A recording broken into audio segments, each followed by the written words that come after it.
नमस्कार, मैं हूँ धीरज और एक बार फिर से स्वागत करता हूँ आपका study.com के इस ट्यूटोरियल में। आज की क्लास में हम लोग एक नया चैप्टर शुरू करने जा रहे हैं और वो है नरेशन। मुझे आशा है कि इस चैप्टर का आप लोगों को इंतज़ार भी होगा, क्योंकि ये चैप्टर बहुत ही खास है और अगर बोर्ड के एग्जाम से देखें तो भी खास है और कंपटीशन के एग्जाम से देखें तो भी खास है। ठीक है, तो आइए जानते हैं नरेशन के बारे में। सबसे पहले जानेंगे कि नरेशन आखिरकार में होता क्या है, डिफिनीशन ऑफ नरेशन क्या होता है, नरेशन की परिभाषा क्या होती है। ठीक है, तो नरेशन की परिभाषा होती है art of quitting an statement in different ways. ठीक है, कहने का मतलब है कि किसी कथन को, कोई एक स्टेटमेंट है, किसी के द्वारा कोई अगर बात कहा गया है तो उसी बात को मतलब नहीं बदलना चाहिए, उसी बात को एक दूसरे तरीके से कहना ही क्या नरेशन है। ठीक है, और नरेशन जो होते हैं ये दो प्रकार के होते हैं। ठीक है, एक तो डायरेक्ट नरेशन होता है और दूसरा क्या होता है, इनडायरेक्ट नरेशन। अच्छा, नरेशन को स्पीच भी कहते हैं। ठीक है, तो डायरेक्ट नरेशन कोई कहे या फिर डायरेक्ट स्पीच कहे या फिर इनडायरेक्ट नरेशन और इनडायरेक्ट स्पीच, इसमें घबराने की जरूरत नहीं है। ठीक है, आइए अब हम जानते हैं कि डायरेक्ट नरेशन का डिफिनीशन, परिभाषा क्या होता है। तो इसकी परिभाषा है actual words of a speaker is called indirect narration. Means जो वक्ता है, जो स्पीकर है, स्पीकर मीन्स क्या, बोलने वाला। ठीक है, तो जो बोलने वाला है उसका जो एक्चुअल कथन है, एक जो एक्चुअल वर्ड्स है, उनको कहते हैं डायरेक्ट नरेशन। डायरेक्ट नरेशन की हिंदी क्या होती है, प्रत्यक्ष कथन। ठीक है, जैसे समझ लेते हैं, जैसे है कि ही सेड टू मी। अब यहां ही सेड टू मी, उसने मुझसे कहा। क्या कहा उसने मुझसे, I am reading a book, मैं किताब पढ़ रहा हूं। तो उसने ऐसे ही कहा मैं किताब पढ़ रहा हूं। ठीक है, तो ये उसकी एक्चुअल वर्ड्स थी, इसलिए ये वर्ड्स जो है डायरेक्ट नरेशन हुए। ठीक है, और डायरेक्ट नरेशन को पहचानने का एक और तरीका है कि ये हमेशा और हमेशा इन्वर्टेड कॉमा के भीतर ही रहते हैं। जैसा कि आप इन्वर्टेड कॉमा देख भी रहे हैं, ये इन्वर्टेड कोमा और फिर यहाँ इन्वर्टेड कोमा। ठीक है, तो इन्वर्टेड कोमा के हमेशा भीतर ही डायरेक्ट नरेशन को रखा जाता है। ठीक है, नेक्स्ट हम जानते हैं कि इनडायरेक्ट नरेशन की डिफिनीशन क्या होती है। तो कहता है कि when the meaning of actual words are expressed in own words. Actual word तो नहीं, लेकिन उसका जो मतलब है, उस मतलब को जब अपनी भाषा में, अपने शब्दों में व्यक्त किया जाता है तो उसे ही कहते हैं इनडायरेक्ट नरेशन, अप्रत्यक्ष कथन।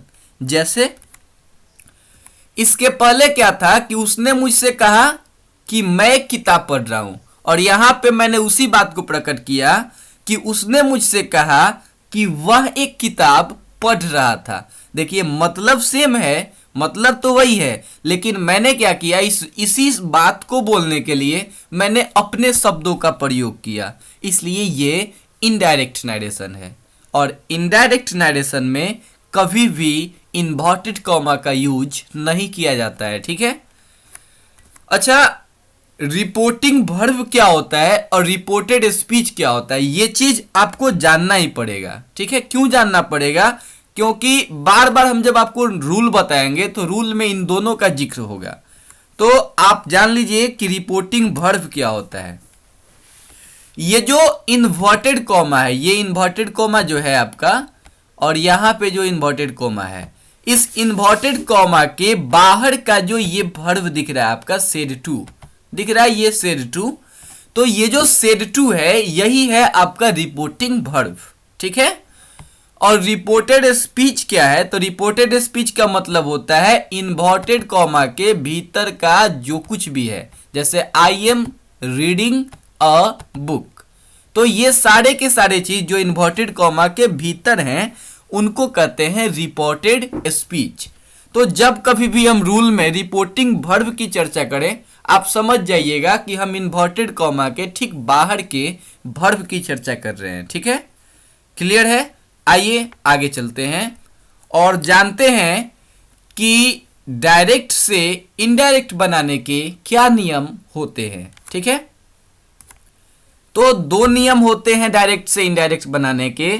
जो पहला नियम है वो है जनरल रूल्स, ठीक है, और जो दूसरा नियम है वो है स्पेशल रूल्स। अच्छा, जनरल डब्बा होता है ना ट्रेन में, उसमें क्या कोई भी चढ़ जाता है, टिकट हो वो भी चढ़ जाता है, टिकट ना हो वो भी चढ़ जाता है। ठीक है, लेकिन जो स्पेशल कोटा होता है, जैसे एसी वाली जो बोगी है, उसमें बहुत कम लोग चढ़ते हैं, है ना, उसमें जिसका टिकट है वही चढ़ेगा। ठीक है, तो सेम वही कंडीशन फॉलो होता है इस जनरल रूल के साथ और स्पेशल रूल के साथ। जनरल रूल का मतलब क्या? वैसा नियम जो सभी प्रकार के सेंटेंस के साथ लागू होता है। लेकिन स्पेशल रूल का मतलब होता है कि ये जिस सेंटेंस का नियम होगा उसी के साथ लगेगा। ठीक है, तो आप समझ गए जनरल रूल क्या होता है और स्पेशल रूल क्या होता है। आइए अभी हम जनरल रूल की चर्चा करते हैं। जनरल रूल जो होते हैं वो तीन प्रकार के होते हैं। पहला जो प्रकार है वो है चेंज ऑफ पर्सन, दूसरा जो है वो है चेंज ऑफ टेंस, और तीसरा है change of other parts of speech. ठीक है, आइए अब जो है हम चेंज ऑफ पर्सन के बारे में कुछ जानते हैं। पर्सन आप लोगों ने प्रोनाउन के चैप्टर में पढ़ा होगा, और पर्सन का खुद का एक चैप्टर भी है, फर्स्ट पर्सन, सेकंड पर्सन और थर्ड पर्सन। तो आइए जानते हैं पर्सन के बारे में कि डायरेक्ट नरेशन से इनडायरेक्ट नरेशन बनाने में पर्सन की क्या भूमिका है। देखिए, इन्वर्टेड कॉमा के भीतर अगर कोई प्रोनाउन हो, प्रोनाउन आपको समझ में आता है, I, we, you, they, he, she, it, कुछ भी हो, तो वो प्रोनाउन मीन्स इन्वर्टेड कॉमा के भीतर वाला प्रोनाउन जो है उसके बाहर वाले प्रोनाउन के हिसाब से बदलता है। ठीक है, भीतर वाला बदलता है, बाहर वाले के हिसाब से बदलता है। ठीक है, आइए जानते हैं कैसे। यहां अगर भीतर में फर्स्ट पर्सन होगा प्रोनाउन तो वो बाहर के सब्जेक्ट के हिसाब से बदल जाएगा। अगर भीतर में सेकेंड पर्सन होगा तो वो बाहर के ऑब्जेक्ट के हिसाब से बदल जाएगा। और यदि इन्वर्टेड कॉमा के भीतर में थर्ड पर्सन होगा तो फिर वो बदलेगा ही नहीं, वो वैसे का वैसे ही रह जाएगा। ठीक है, अच्छा, एक टेबल आपके सामने हम दे रहे हैं अभी।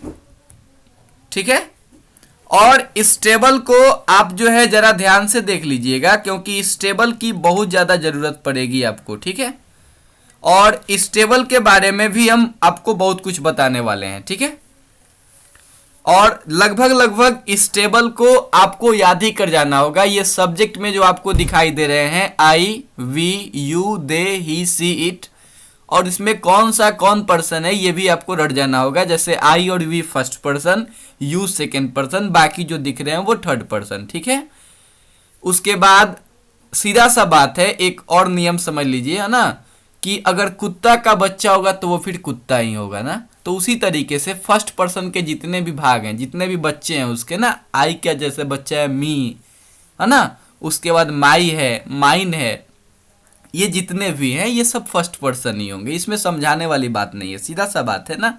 दे थर्ड पर्सन है तो उसके जितने भी बच्चे होंगे, देम है, देयर है, ठीक है, देयर्स है, ये सारे के सारे थर्ड पर्सन ही होंगे। इसमें समझाने वाली कोई बात नहीं है। ठीक है, अच्छा, एक और बात, इसमें यू दो जगह आया है, एक सब्जेक्ट वाले खंदे में आया है, एक यू ऑब्जेक्ट वाले खंदे में आया है। सीधा सा बात है कि सब्जेक्ट अधिकांशतः स्टार्टिंग में आता है, जहां सेंटेंस जो है शुरू होता है, मीन्स अधिकांशतः आता है। ठीक है, तो सब्जेक्ट ऑब्जेक्ट पहचानने में आपको दिक्कत नहीं होनी चाहिए। वहीं जो आपका हर है, HER हर, वो हर जो है आपका यहाँ ऑब्जेक्ट वाले खंदे में भी आया है और एडजेक्टिव वाले खंदे में भी आया है। ठीक है, तो इसमें ऑब्जेक्ट तो आप पहचान ही लीजिएगा, लेकिन एडजेक्टिव वाले खंदे में जो हर आया है उसका एक और पहचानने का तरीका है कि एडजेक्टिव के तुरंत बाद अधिकांशतः नाउन आते ही हैं। ठीक है, जैसे कि हर के साथ हर पेन, हर पेंसिल, हर हाउस, कुछ कुछ करके नाउन जरूर आएगा, ठीक है। तो उसमें कंफ्यूज मत होइएगा कि कहाँ हर जो है एडजेक्टिव का काम कर रहा है और हर कहाँ जो है प्रोनाउन का काम कर रहा है, ठीक है। आइए जानते हैं कुछ रूल्स के बारे में। तो रूल नंबर 1 देखते हैं नरेशन का। रूल नंबर 1 है कि जब रिपोर्टिंग वर्ब, मेरे रिपोर्टिंग वर्ब कहते ही आपको समझ जाना होगा कि हम इन्वर्टेड कॉमा के बाहर के वर्ब की बात कर रहे हैं ना। तो रिपोर्टिंग वर्ब जब क्या हो, प्रेजेंट टेंस में हो या फिर फ्यूचर टेंस में हो, तो इनडायरेक्ट स्पीच बनाते समय रिपोर्टेड स्पीच का टेंस नहीं बदलता है। कहने का मतलब कि ये वाला जो वर्ब है, ये सेज अभी किस फॉर्म में है, ये प्रेजेंट टेंस में है, ठीक है। तो ये प्रेजेंट टेंस में है, ये वाला प्रेजेंट टेंस में है, तो फिर भीतर ये जो वर्ब है, ये वाला वर्ब भी चेंज नहीं होगा, ठीक है। साथ ही यहां देख लीजिए, यहां पे ये जो है ये सेड है ना, सेड, ये प्रेजेंट टेंस तो नहीं है, ना ही ये फ्यूचर टेंस है, तो फिर ये भीतर वाला वर्ब क्या हो जाएगा, चेंज हो जाएगा, इसका भी टेंस बदल जाएगा, ठीक है। उसी तरह इसमें क्या है, इसमें ही विल टेल मी, यहाँ विल आ गया है, फ्यूचर टेंस जा रहा है, तो फ्यूचर टेंस के साथ है क्या, रिपोर्टिंग वर्ब। इस कारण से ये भीतर वाला जो वर्ब है ये चेंज नहीं होगा। ये होगा किस टेंस में, ये उसी टेंस में होगा जिस टेंस में ये पहले से होगा, ठीक है। तो यही नियम है। फर्स्ट रूल क्या है कि आपका रिपोर्टिंग वर्ब का मतलब इन्वर्टेड कॉमा के बाहर का जो वर्ब है, ये रिपोर्टिंग वर्ब अगर प्रेजेंट टेंस में हो मीन्स सेज हो, या फिर विल टेल करके कुछ हो मीन्स फ्यूचर में हो, तो भीतर वाला का टेंस चेंज नहीं होता है, ठीक है। नेक्स्ट जानते हैं रूल नंबर 1 का पॉइंट नंबर 2। पॉइंट नंबर 2 क्या है कि से या सेज के बाद अगर ऑब्जेक्ट होगा तो टेल या टेल्स में बदल देंगे, और नहीं होगा अगर ऑब्जेक्ट तो फिर क्या करेंगे, से या फिर सेज ही रहने देंगे। अच्छा, घबराने की जरूरत नहीं है, जैसे ही हम एग्जाम्पल देंगे आपका सब कुछ क्लियर हो जाएगा, ठीक है। जैसे यहां है ही सेज टू मी, तो यहां जो सेज है, इस सेज टू के बाद देख रहे हैं क्या ऑब्जेक्ट आ रहा है ना, मी, तो ऑब्जेक्ट अगर होगा तो फिर इसको क्या ही टेल्स कर देंगे। और अगर ऑब्जेक्ट नहीं होता है, जैसे इस वाले सेंटेंस में देख लीजिए ऑब्जेक्ट नहीं है, ही सेज, यहां ऑब्जेक्ट नहीं आया है, तो फिर क्या करेंगे, उसको सेज ही रहने देंगे। जब इनडायरेक्ट बनाएंगे तो ही सेज ही छोड़ देंगे, ठीक है। नेक्स्ट रूल जो है 1 का ही थर्ड पॉइंट देखते हैं। थर्ड पॉइंट है कि इन्वर्टेड कॉमा के बदले में आपको यूज करना है डेट, ठीक है। अब एक एग्जाम्पल यहां पे बनाया हुआ है, आइए देख लेते हैं। देखिए ये सबसे पहले राम सब्जेक्ट, यहां पे सेज टू है, सेज टू जो है क्योंकि ये प्रेजेंट टेंस में है और साथ ही साथ इसके बाद ऑब्जेक्ट आया है, तो हमने अभी अभी नियम पढ़ा है कि अगर ऑब्जेक्ट आएगा तो आपको सेज टू को बदल देना है किसमें, टेल्स में। तो देखिए हमने टेल्स बदल दिया, मी को मी छोड़ दिया। और रूल 1 का पॉइंट थर्ड कहता है कि इन्वर्टेड कोमा की जगह पे क्या लगाना है, डेट। तो देखिए हमने यूज किया डेट, ठीक है। उसके बाद आप इस टेबल को देखिए जो आपको बगल में दिखाया जा रहा है, यहां पे आई प्रोनाउन काम कर रहा है भीतर।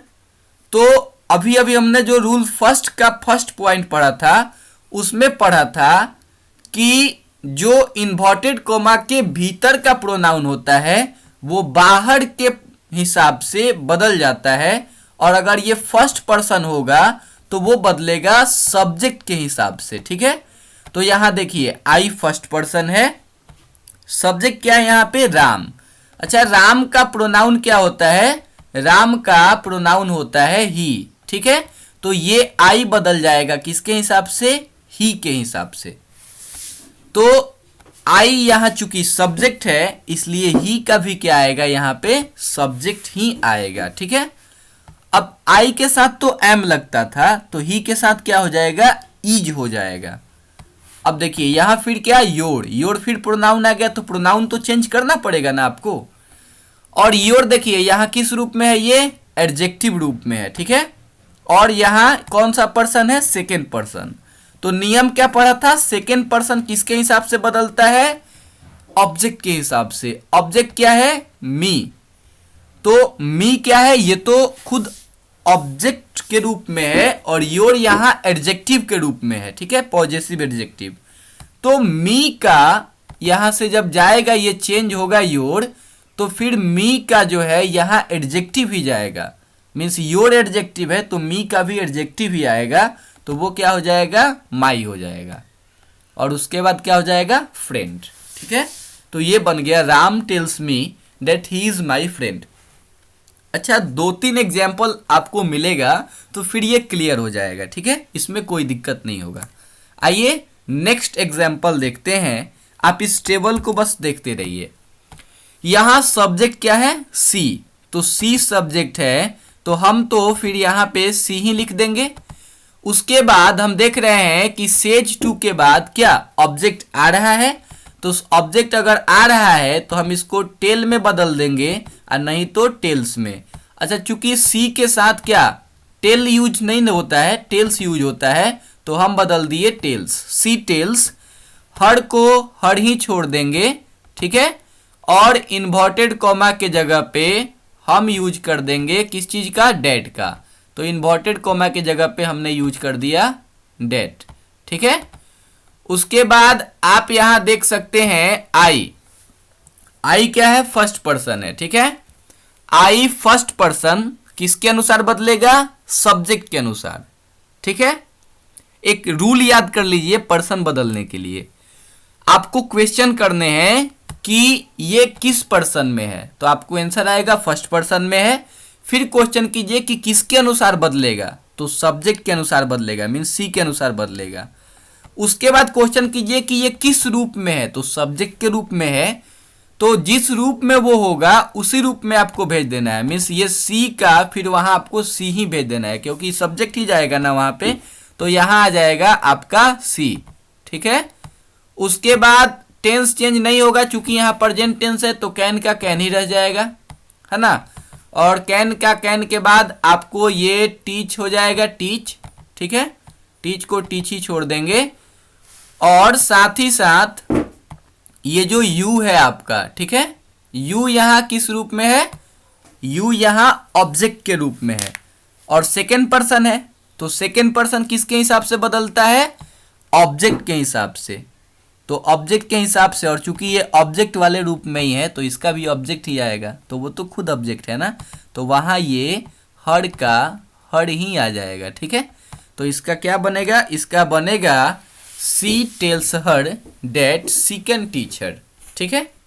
आइए नेक्स्ट एग्जाम्पल देखते हैं। यहां है ही सेज, ही सेज है, ही चूंकि सब्जेक्ट है, ही का ही हो जाएगा, और सेज के बाद ऑब्जेक्ट नहीं है, तो ऑब्जेक्ट नहीं है तो फिर क्या सेज ही छोड़ देंगे। इन्वर्टेड कॉमा की जगह पे क्या यूज करेंगे, डेट, इन्वर्टेड कॉमा की जगह पे यूज कर दिया डेट। आई, आपको क्वेश्चन क्या करना है, कौन सा पर्सन है, फर्स्ट पर्सन है, किसके अनुसार बदलेगा, सब्जेक्ट के अनुसार बदलेगा। आई किस रूप में है, सब्जेक्ट के रूप में है, ही का भी सब्जेक्ट ही जाएगा, तो ही का सब्जेक्ट ही होता है। अब ही हो गया, आई के साथ एम लग रहा था तो ही के साथ क्या लगेगा, इज लगेगा, तो ही इज रीडिंग। फिर यहां पर्सन आ गया आपका चेंज।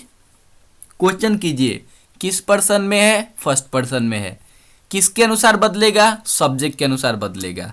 ये किस रूप में है, एडजेक्टिव के रूप में है, तो ही का भी एडजेक्टिव लाइए, हो जाएगा हिज, ठीक है। तो हिज बुक, क्लियर है, बनेगा he says that he is reading his book. Next example है Sita will tell me I need your help. Sita का सीता, विल का विल, टेल का टेल और मी का मी हो गया। इन्वर्टेड कोमा की जगह पे डेट। आई पर्सन चेंज करना पड़ेगा, तो कौन पर्सन है, फर्स्ट पर्सन है, किसके अनुसार बदलेगा, सीता के अनुसार, सब्जेक्ट के अनुसार। और सीता का मतलब क्या, सी होता है ना, तो आई यहां चूंकि सब्जेक्ट के रूप में है तो सीता का भी क्या सब्जेक्ट ही आएगा, मीन सी आएगा।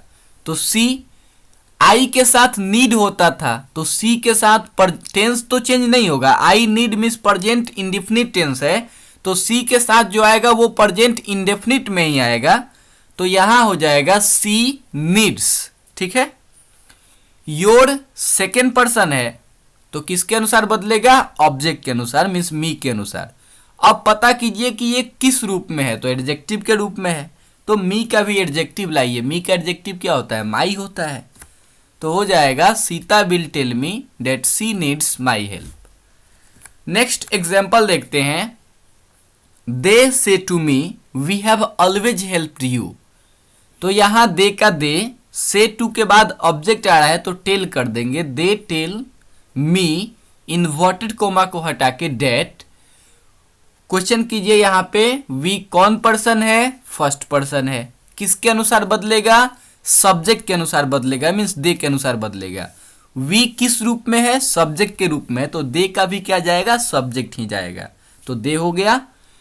दे के बाद आप क्या यूज कीजिएगा, हैव हो गया। फिर ऑलवेज, ऑलवेज हेल्प्ड भी आ जाएगा।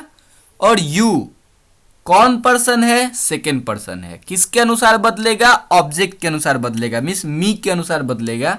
ये किस रूप में है, ऑब्जेक्ट के रूप में है, तो मी का ऑब्जेक्ट ही आएगा। तो मी का ऑब्जेक्ट तो मी ही होता है, तो हो जाएगा मी। तो क्या बनेगा इसका, they tell me that they have always helped me. Okay. Next है they say to her we wanted to help you. तो दे का दे, से टू के बाद चूंकि ऑब्जेक्ट है तो टेल कर देंगे, और हर का हर इन्वर्टेड कॉमा के जगह पे कर देंगे डेट। अब क्वेश्चन कीजिए वी कौन सा पर्सन है, फर्स्ट पर्सन है। किसके अनुसार बदलेगा, सब्जेक्ट के अनुसार बदलेगा, मीन्स दे के अनुसार बदलेगा। ये किस रूप में है, वी सब्जेक्ट के रूप में है, तो दे का सब्जेक्ट ही जाएगा। तो दे का सब्जेक्ट दे होता है। अच्छा, टेंस चेंज नहीं होता है, मीन्स ये पास्ट इंडिफिनिट है तो पास्ट इंडिफिनिट रह जाएगा, ठीक है। तो दे वांटेड टू हेल्प। अब फिर यहां सब आपका चेंज करना पड़ेगा। तो यू कौन सा पर्सन, सेकेंड पर्सन। किसके अनुसार बदलेगा, ऑब्जेक्ट के अनुसार, मीन्स हर के अनुसार। यू यहाँ किस रूप में है, यहाँ पे ऑब्जेक्ट के रूप में, तो हर का भी ऑब्जेक्ट आएगा। हर का ऑब्जेक्ट तो खुद हर ही होता है ना, तो हो गया they tell her that they wanted to help her. Okay, आशा करता हूँ आपको ये वीडियो पसंद आया होगा। Thank you for watching this video. बने रहिए हमारे साथ।